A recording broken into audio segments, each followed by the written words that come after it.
10월 29일 금요일, 오늘 우리에게 주시는 하나님의 말씀은 구약성경 출애굽기 39장 22절부터 마지막 43절까지의 말씀입니다. 출애굽기 39장 22절부터 마지막 43절까지의 말씀입니다. 말씀 긴 관계로 제가 출애굽기 39장 32절부터 마지막 43절까지의 말씀만 봉독하겠습니다. 이스라엘 자손이 이와 같이 성막 곧 회막의 모든 역사를 마치되 여호와께서 모세에게 명령하신 대로 다 행하고 그들이 성막을 모세에게로 가져왔으니 곧 막과 그 모든 기구와 그 갈고리들과 그 널판들과 그 띠들과 그 기둥들과 그 받침들과 붉은 물을 들인 순양의 가죽 덮개와 해달의 가죽 덮개와 가리는 휘장과 증거계와 그 채들과 속죄소와 상과 그 모든 기구와 진설병과 숭금 등잔대와 그 잔 곧 벌려놓은 등잔대와 그 모든 기구와 등유와 금제단과 관유와 향기로운 향과 장막 휘장의 휘장문과 놋제단과 그 놋 그물과 그 채들과 그 모든 기구와 물두멍과 그 받침과 뜰의 포장들과 그 기둥들과 그 받침들과 뜰 문의 휘장과 그 줄들과 그 말뚝들과 성막 곧 회막에서 사용할 모든 기구와 성소에서 섬기기 위한 정교한 옷 곧 제사 직분을 행할 때 입는 제사장 아론의 거룩한 옷과 그의 아들들의 옷이라. 여호와께서 모세에게 명령하신 대로 이스라엘 자손이 모든 역사를 마침에 모세가 그 마친 모든 것을 본즉 여호와께서 명령하신 대로 되었으므로 모세가 그들에게 축복하였더라. 아멘. 오늘은 출애굽기 39장 중반부 22절부터 마지막 43절까지의 내용의 말씀을 함께 나누고자 합니다. 우리가 출애굽기를 계속 읽으면서 중요한 것이 있다는 것을 발견할 수 있습니다. 첫 번째로 출애굽기를 읽을 때 우리가 발견할 수 있는 가장 중요한 내용은 구원의 주인이 하나님이시라는 것을 우리가 알게 됩니다. 이스라엘 백성들은 거대한 제국 이집트에서 탈출하게 되었지요. 그곳에서 탈출할 수 있었던 이유는 바로 하나님께서 이스라엘 백성들을 탈출시키셨기 때문입니다. 그리고 이스라엘 백성들에게 자유를 주셨죠. 또 이스라엘 백성들을 구원케 하시는 하나님을 우리는 출애굽기를 읽으면서 만날 수 있었습니다. 출애굽기를 읽을 때 또 두 번째 중요한 것이 있습니다. 그것은 바로 광야 생활에서 일어나는 내용입니다. 슬기로운 광야 생활이라고 말할 수 있습니다. 이 광야 생활은 하나님과 이스라엘 백성들 간의 아주 중요한 스토리이죠. 하나님과 이스라엘 백성들의 관계 세우기라고 볼 수 있습니다. 특히 출애굽기 19장부터 마지막 40장까지의 내용은 일명 시내산 언약이라고 말하고 있습니다. 이 내용은요, 바로 조금은 서툴지만 하나님과 하나씩 중요한 관계를 맺어가는, 또 예배하는 법을 배워가는 이스라엘 백성들의 모습을 우리가 발견할 수 있습니다. 하나님과 조금씩 관계를 세워가는 이스라엘 백성들의 모습을 우리가 바라보며 또 우리도 은혜를 받게 됩니다. 이처럼 출애굽기에 나타나는 시내산 언약의 핵심은 하나님이 이스라엘 백성들을 열방에 하나님을 예배하는 공동체로 세우시는 것이요, 또 제사장 나라로 세우시길 원하신다는 것을 우리가 발견할 수 있습니다. 또한 매우 중요한 것이 있죠. 하나님은 더 이상 높은 곳에 계시는 것이 아니라 바로 낮은 곳으로 내려오셨다는 것을 우리가 알 수 있게 됩니다. 이제 직접 이스라엘 백성들의 삶 속으로 들어오신다는 것이 우리에게 참 은혜가 됩니다. 이스라엘 백성들 삶 가운데 스며드시며 함께 하시는 하나님, 그 하나님께서 이제 이스라엘 백성들과 조금 더 가까워지길 원하십니다. 그래서 하나님께서는 출애굽기 25장 8절에 이런 말씀을 하고 계십니다. 세번역 성경의 말씀입니다. 내가 그들 가운데 머물 수 있도록 그들에게 내가 머물 성소를 지으라고 하여라. 아멘. 하나님은 모세에게 명령하십니다. 내가 머물 성소를 지어라 라고 말씀하고 계세요. 여기서 성소는 무엇입니까? 성소는 거룩하게 구별된 장소이며 하나님을 만나는 장소이죠. 또 하나님께서 이스라엘 백성들과 함께 머무실 거룩한 장소입니다. 그래서 이스라엘 백성들은 하나님의 말씀을 듣고 하나님의 말씀에 순종하며 하나님이 말씀하신 그대로 성막을 짓게 됩니다.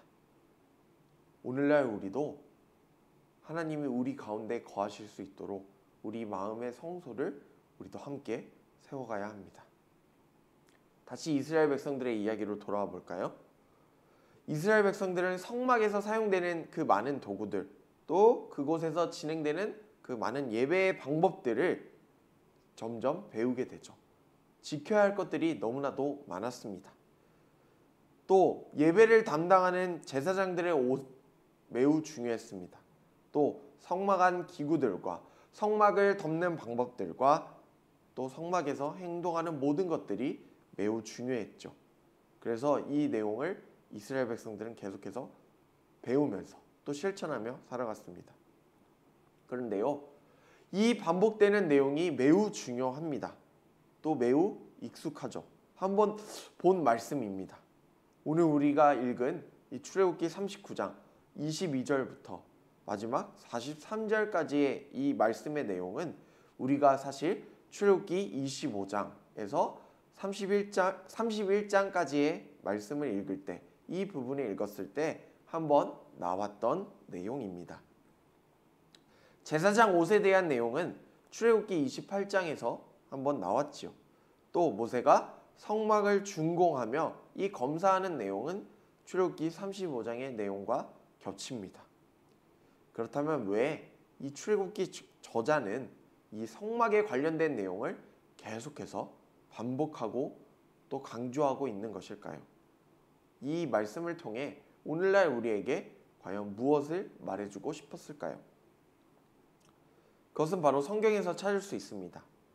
바로 하나님의 언약 백성으로 살겠다고 다짐했던 이스라엘 백성들이 황금 송아지를 세워서 하나님을 떠나고 하나님을 저버린 내용에서 우리가 성막이 왜 중요한가를 발견할 수 있게 되죠.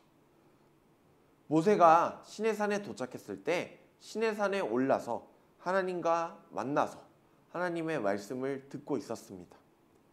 반대로 이스라엘 백성들은 산 아래에 있었습니다. 그러나 이 산 아래에 있던 이스라엘 백성들, 모세가 오랜 시간 동안, 장시간 동안 내려오지 않자 오직 자신들을 위해서, 우리를 위해 인도할 신을 만들어내달라고 아론에게 강력하게 요구합니다. 벌써 이들의 마음속에는 그들과 함께했던 하나님은 안중에도 없었습니다. 오직 자신들을 위해서, 또 오직 자신들만을 위해 자신들의 금고리를 하나하나씩 모아서 황금 송아지를 만들어냅니다.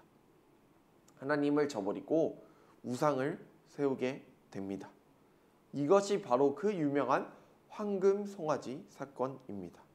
이 황금 송아지에 관련된 내용은 출애굽기 32장부터 또 34장까지의 내용과 상당히 이어지고 있습니다.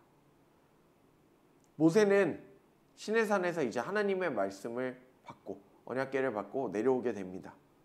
그런데 이 내려오자마자 보게 된 광경이 무엇입니까? 바로 황금 송아지 앞에서 뛰어노는 이스라엘 백성들의 모습입니다. 모세는 이 백성들의 모습을 보고 기가 차서 또 분노해서 하나님께 받은 그 약속의 말씀을 깨버리게 되죠. 그리고 다시 성막 안에서 하나님과 대면하며 하나님께 엎드리게 됩니다. 하나님도 상당히 분노하셨지만 모세의 모습을 보셨죠. 모세가 이스라엘 위해 간절히 중보하는 그 모습, 또 간절히 기도하고 모세가 이스라엘을 지극히 사랑하는 그 마음을 다시 보셨던 것 같습니다. 그래서 하나님께서는 분노를 거둬들이십니다. 그리고 이스라엘 백성들을 향해 용서를 베푸십니다. 그리고 다시 모세를 부르시죠. 그리고 모세에게 다시 명령하시면서 새로운 율법판을, 율법 증거판을 만들어라 라고 말씀하십니다. 이를 통해서 하나님은 이제 다시 이스라엘 백성들과 언약을 맺으시죠. 그리고 이어지는 내용이 다시 성막에 관련된 내용입니다. 오늘 우리가 읽은 말씀도 이 안에 들어있어요. 출애굽기 35장부터 마지막 40장까지의 이 말씀의 내용이 바로 성막에 관련된 내용입니다. 앞서 말씀드렸던 출애굽기 25장부터 31장까지의 내용도 성막에 대한 내용입니다. 내용이 상당히 비슷하고 겹치는 부분이 많이 있습니다. 그런데요, 중요한 것이 있습니다. 이스라엘 백성들의 태도가 달라졌어요. 하나님을 만나고 하나님을 대하는 이스라엘 백성들의 태도가 이전과는 달라졌다는 것을 우리는 출애굽기 35장부터 40장까지의 말씀을 읽으며 알아가게 됩니다. 이스라엘 백성들은 이제 순종하면서 하나님 앞으로 나아갑니다. 하나님 말씀에 순종하며 하나님의 율법을 지키면서 나아가게 됩니다. 하나님 앞에서 자신을 결단하면서 나아가게 됩니다. 그리고 하나님 앞에서 용서받은 백성들의 모습으로 이제 살아가게 되죠. 그래서 오늘 우리가 묵상하는 출애굽기 39장 22절부터 마지막 43절까지의 말씀 중에서 이 말씀이 상당히 많이 반복이 됩니다. 여호와께서 모세에게 명령하신 대로 하였더라 라는 말씀이 약 5번 정도 나오고 있고요. 반복되고 있습니다. 이를 통해서 이스라엘 백성들은 이제 모세가 하나님께 들었던 이 말씀을 듣고 하나님의 말씀을 지키려고 노력했으며 하나님의 말씀대로 살아갔음을 우리는 발견할 수 있죠. 사랑하는 영암교회 성도님들, 수천 년 전 이스라엘 백성들과 함께 하셨던 하나님께서 오늘날 우리와 함께하고 계십니다. 하나님께서 우리와 함께 하신다는 것은 무엇일까요? 먼 발치서 우리를 바라보는 것이 아니시라 신의 산 위에서 내려오셔서 이스라엘 백성들의 삶 속에 스며들어 함께 하셨던 하나님, 성막 가운데 함께 하셨던 것처럼 그 하나님께서, 성막 가운데 함께 하신 하나님께서 오늘날 우리와 함께하고 계신다는 것을 우리는 믿어야겠습니다. 그렇기 때문에 우리는 하나님을 먼 발치서 만나는 것이 아니라 그 누구보다 가까이서 만날 수 있게 된 것이죠. 이를 통해서 우리는 세상 속에서 구별된 하나님 나라의 언약 백성으로 살아갈 수 있게 되었습니다. 이 약속의 말씀을 굳게 믿으며 나아가시는 우리 모든 멋진 영암교회 성도님들이 되시길 바랍니다. 다 함께 기도하시겠습니다.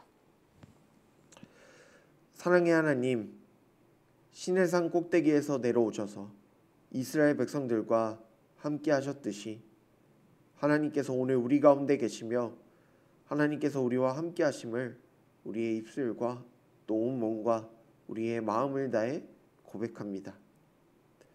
이제 우리가 날마다 하나님께 감사하며 하나님께서 우리의 영원한 친구 되심을 또 우리의 삶의 주인 되심을 고백하는 영암교회 모든 성도님들이 되게 하옵소서. 언제나 하나님의 말씀을 듣고 하나님의 그 신실한 말씀 가운데 거하며 살아가는 영암교회 성도들이 되게 하옵소서. 이 세상과는 구별된 하나님의 신실한 언약 백성으로 세워지는 영암교회가 되게 하옵소서. 사랑합니다 주님. 모든 영광을 주님께 올려드리며 이 모든 말씀 우리를 사랑하시는 예수님의 이름으로 기도드립니다. 아멘.